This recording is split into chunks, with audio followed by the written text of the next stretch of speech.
Hello and welcome. Today we delve into an intriguing topic: why the devil fought for Moses' body.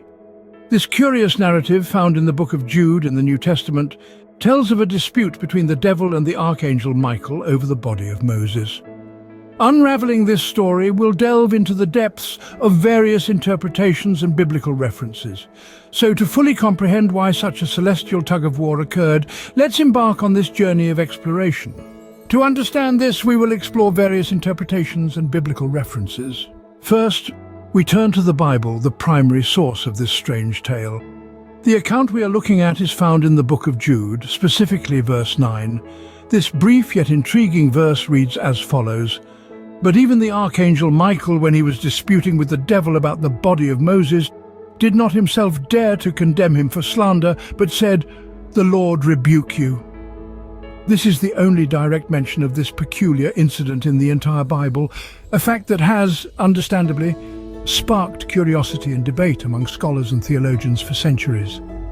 The verse seems to be referencing an event that is not detailed elsewhere in the biblical text, leaving us with a tantalizing mystery on our hands. To further complicate matters, this verse appears to reference an apocryphal Jewish text, known as the Assumption of Moses.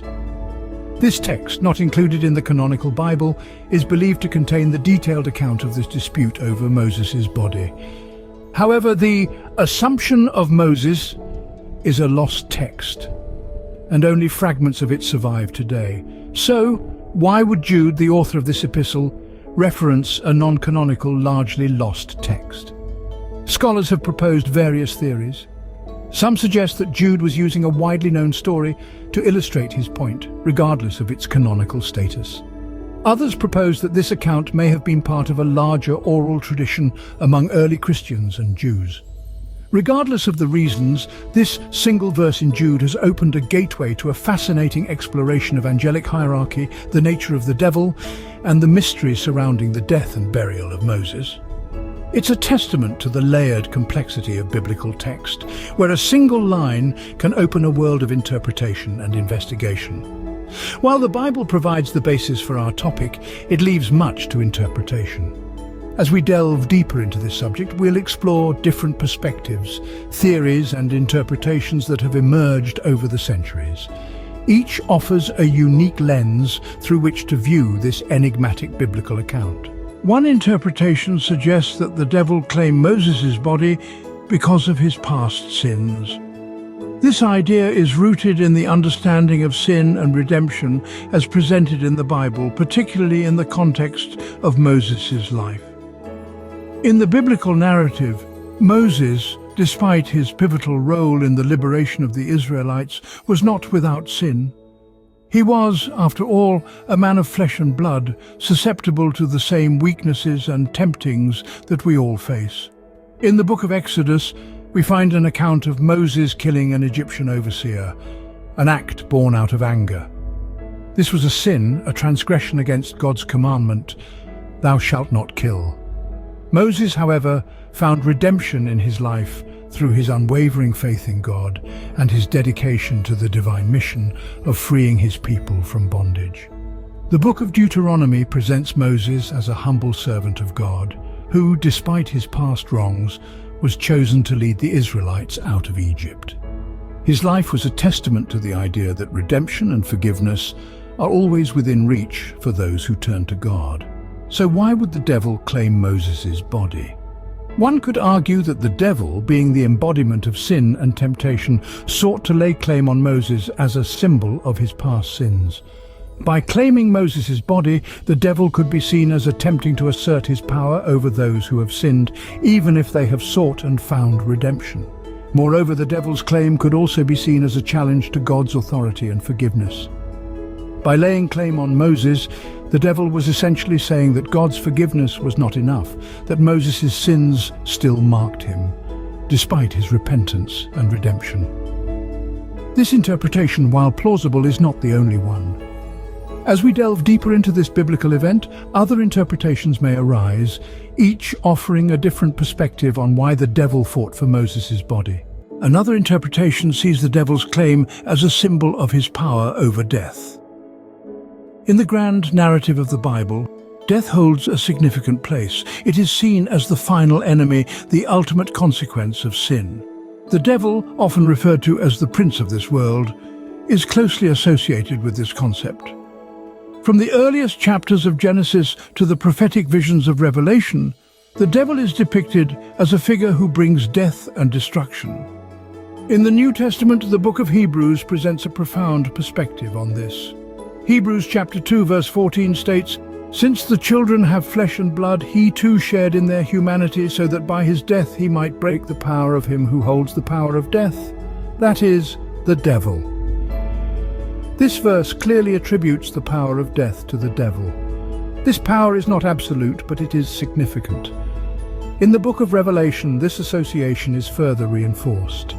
Revelation chapter 6 verse 8 reads, "I looked, and there before me was a pale horse.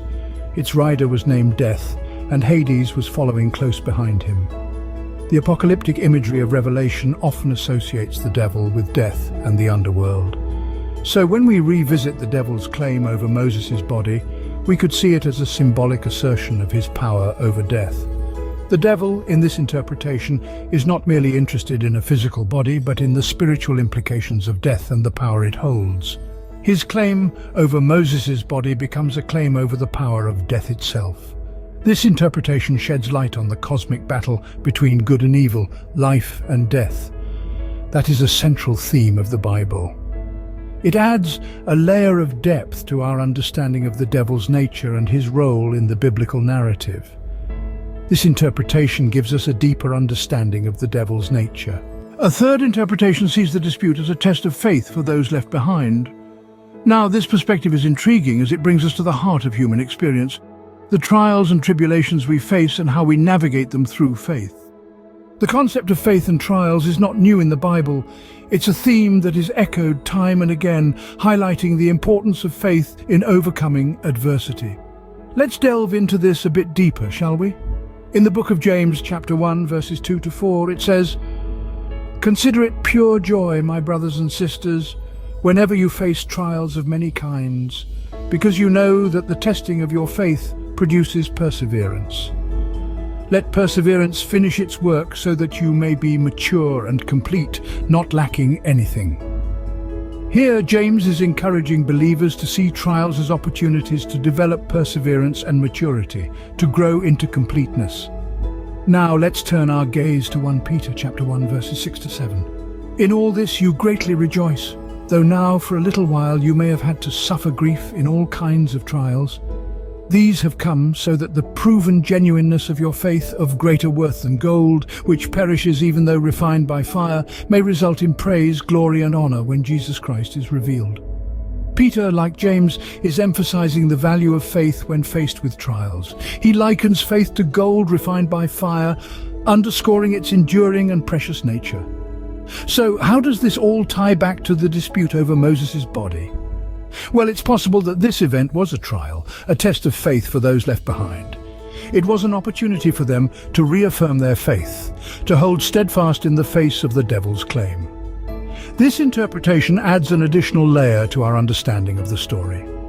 It invites us to consider not just the power dynamics between the divine and the demonic, but also the role of faith in the human experience. So why did the devil fight for Moses' body? The Bible leaves room for interpretation. We've journeyed through the biblical account and the devil's claim, shedding light on the power struggle over death and the test of faith. Each narrative thread we've unraveled offers a unique perspective on this mystifying tale. Firstly, we delved into the devil's claim, a stark reminder of the eternal battle between good and evil. The devil sought to claim Moses' body as a symbol of his dominion over death, aiming to strike fear and doubt into the hearts of the living. Then, we examined the concept of power over death. Could it be that the devil's attempt to seize Moses' body was a desperate move to gain control over the mortal realm, to challenge God's authority? Lastly, we explored the test of faith. Was this a trial designed by God to test the faith of his followers? By allowing the devil to contest Moses' body, was God testing the resolve of his people to see if they would remain steadfast in their faith? While we may never know the true reason, these interpretations offer us a deeper understanding of this intriguing biblical tale.